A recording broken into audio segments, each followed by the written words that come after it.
히브리서 9장 27절, 28절 두 절 말씀을 우리 같이 한 목소리로 봉독하겠습니다. 한 번 죽는 것은 사람에게 정해진 것이요 그 후에는 심판이 있으리니 이와 같이 그리스도도 많은 사람의 죄를 담당하시려고 단번에 들이신 바 되었고 구원에 이르게 하기 위하여 죄와 상관없이 자기를 바라는 자들에게 두 번째 나타나시리라. 아멘. 자, 히브리서에서 사람은 죽는 것이 정해져 있다. 그리고 그 후에는 심판이 있다. 제가 잊지 않으려고 꼭 기억하려고 하는 말씀이라서 아마 자주 언급하고 본문으로도 나누고 그랬던 말씀입니다. 그리고 그 뒤에 있는 28절 말씀은 예수님의 다시 오심, 예수님의 재림에 대해서 이야기하는 그런 말씀이죠. 제가 전에도 한번 언급한 적이 있었던 것 같은데요. 어떤 사람이 죽지 않는 시대가 올 것이다 라고 얘기하는 사람이 있습니다. 이름은 레이 커즈와일이라는 사람인데요.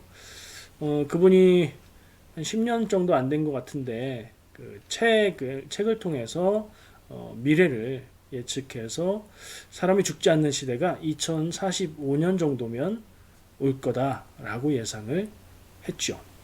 나노 분자 기술로 인체 세포들을 재생시켜서 죽지 않을 거다 이렇게 이야기를 했다고 해요. 이 레이 커즈와일은요, 우리가 교회에서도 굉장히 익숙한 이름이에요.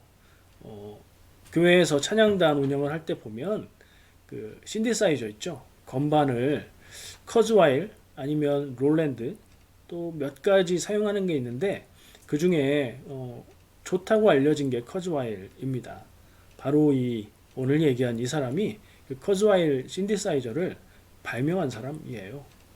신디사이저는 우리가 그냥 쉽게 생각하는 것처럼 전자 키보드, 그러니까 피아노를 대체하는 전자악기 정도가 아니라 사실은 그게 소리를 합성하는 기능을 가졌고 커즈와일의 원음은 굉장히 좋은 피아노에서 따서 합성을 해서 소리가 굉장히 좋다고 얘기를 해요. 저는 잘 모르지만 그래서 많이 쓰인다고 해요.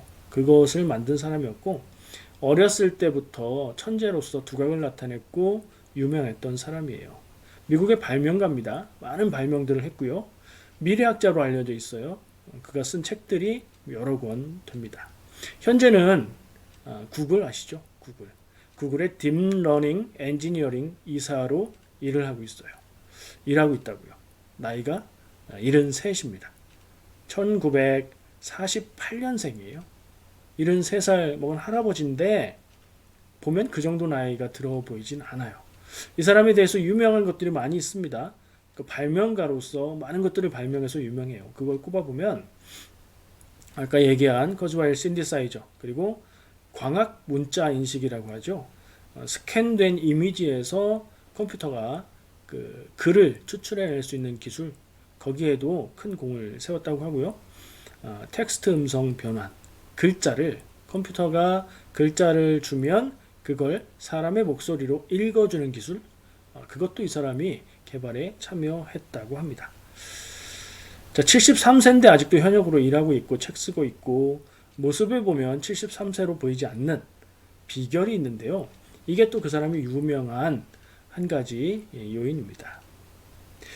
자기 스스로 의학 공부를 해서 자기 몸에 맞는 영양제들을 잘 먹어서 몸은 나이는 73세인데 신체 나이는 40대 후반으로 측정이 된다고 해요.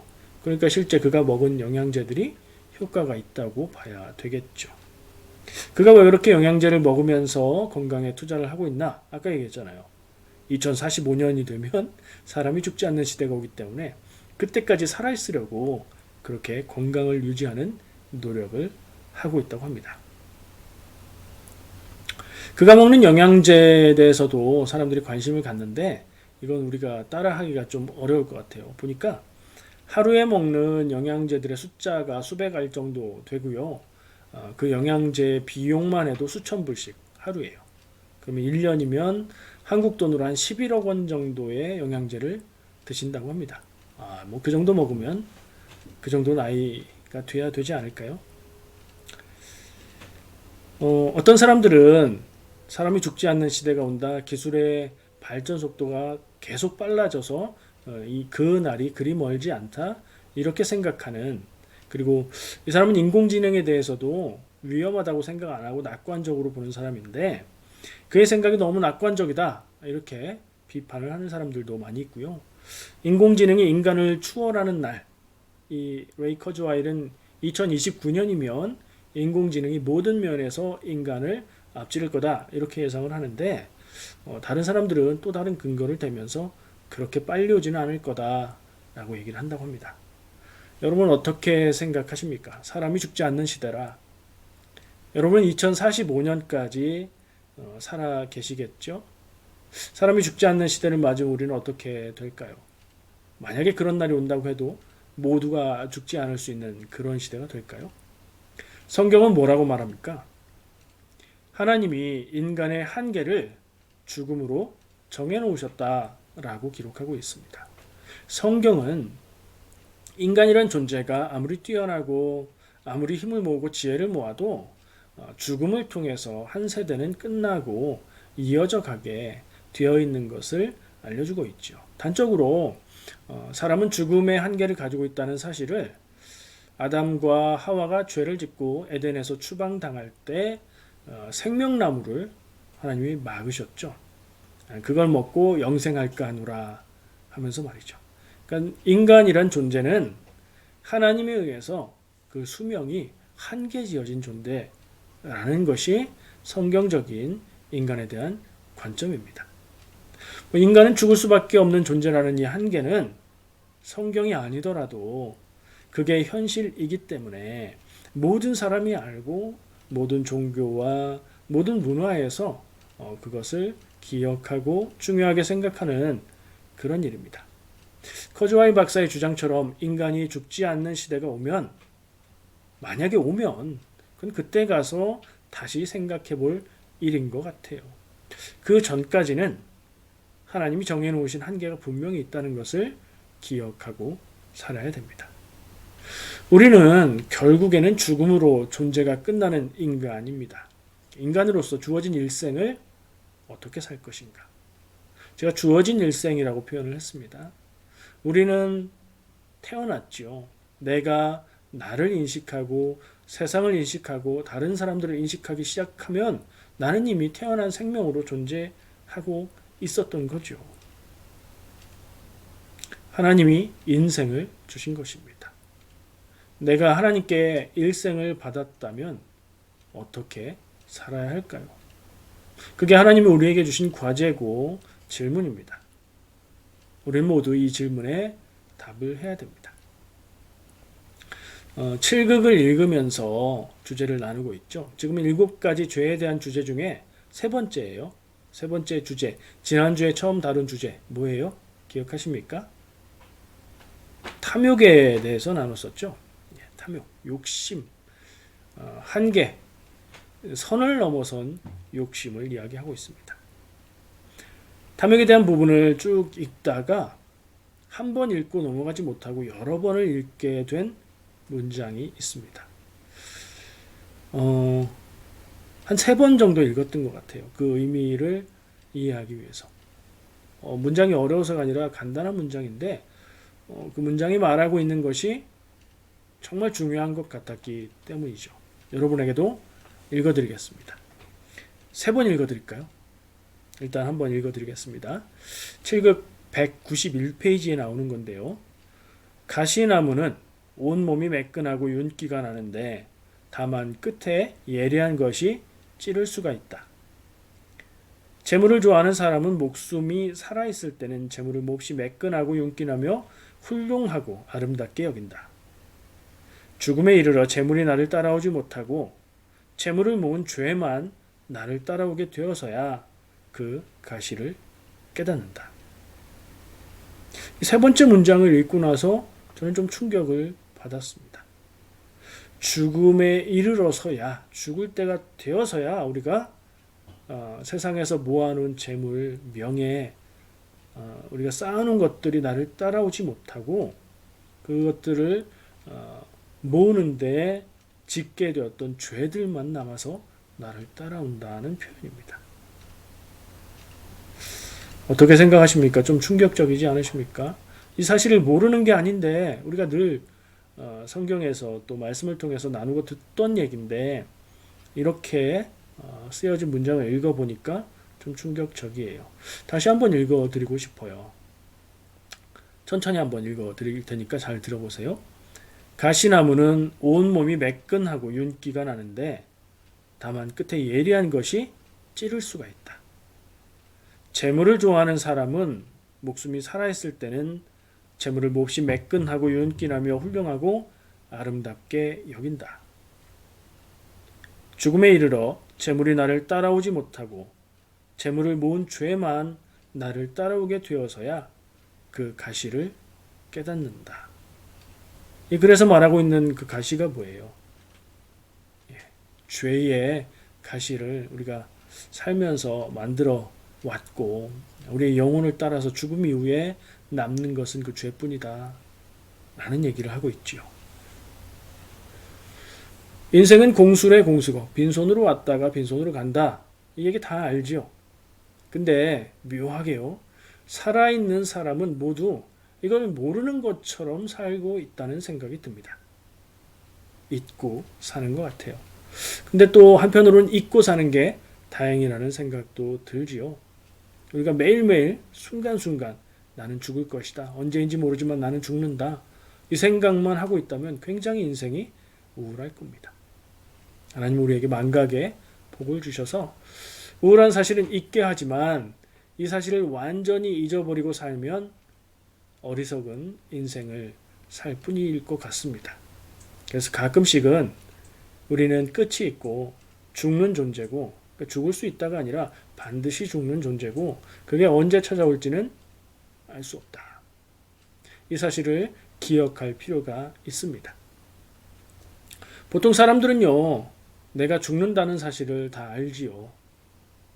그러나 그건 아주 먼 훗날의 이야기로 생각하는 경우가 대부분입니다. 제가 캐나다에 와서 ESL 선생님한테 들은 얘기인데 아직도 잊혀지지 않는 얘기가 있습니다. 영어를 가르치면서 이런 얘기를 했습니다. 캐나다 사람들도 죽는다는 얘기를 할 때 If I die 라고 말하는 사람이 있다는 거죠.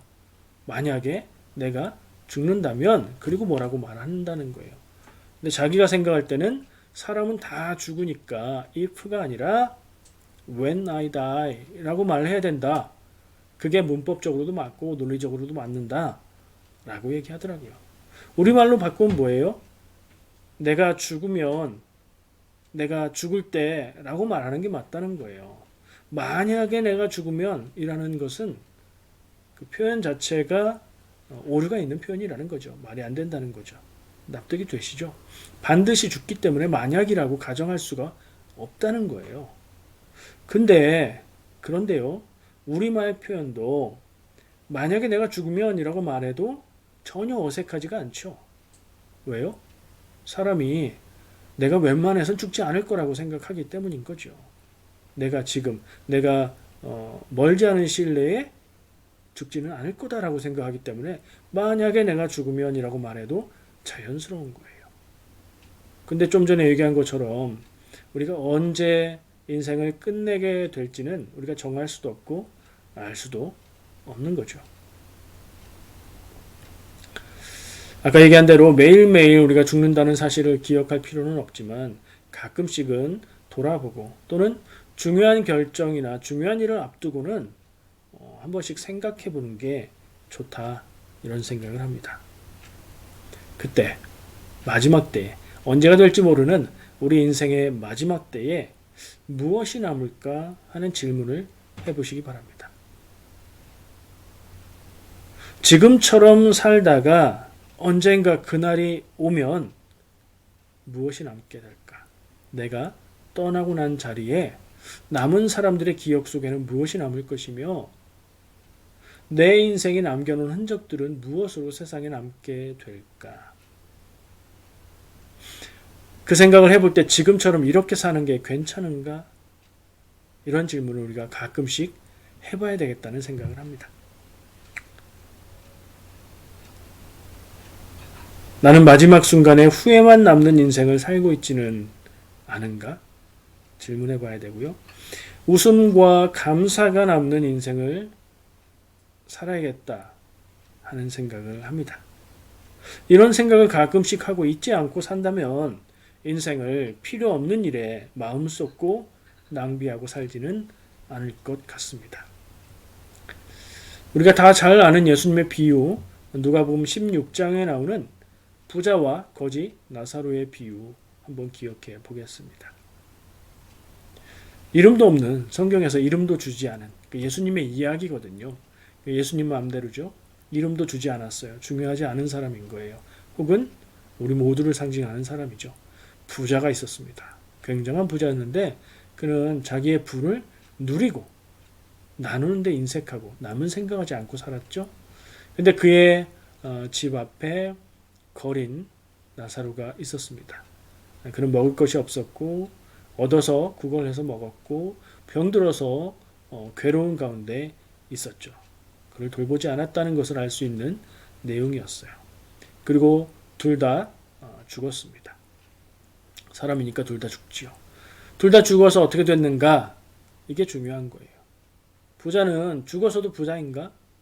거지는 죽어서도 거지인가? 그렇지 않다는 거죠. 부자는 죽고 나서 뜨거운 고통에 내보내졌고 거지 나사로는 아브라함의 품에 안겼다. 예수님이 이렇게 이야기하십니다. 이걸 가지고 지옥은 뜨거운 불구덩이고 천국은 아브라함의 품 안의 평화다라고 생각할 이야기는 아니에요. 예수님이 비유로 말씀하신 것이고 좀 전에 얘기한 대로 살아서 부자가 죽어서도 그대로 부자인가? 거지가 죽으면 그대로 거지인가?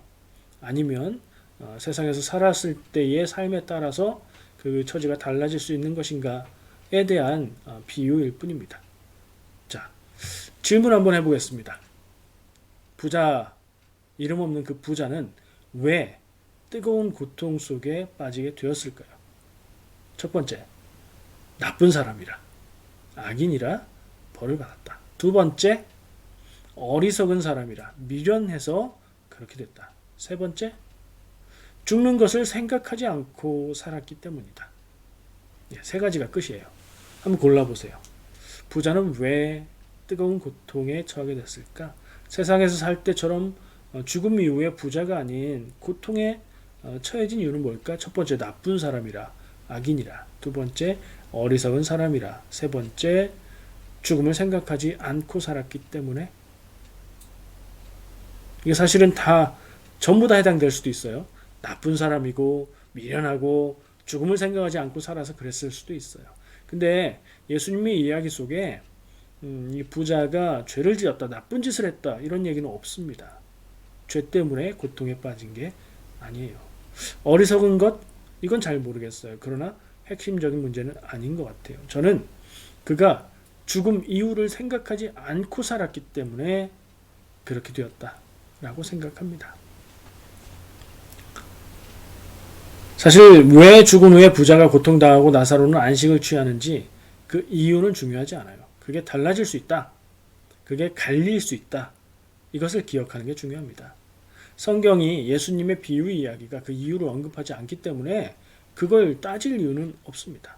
중요한 건 다른 주제인 거죠. 그렇게 달라질 수 있다.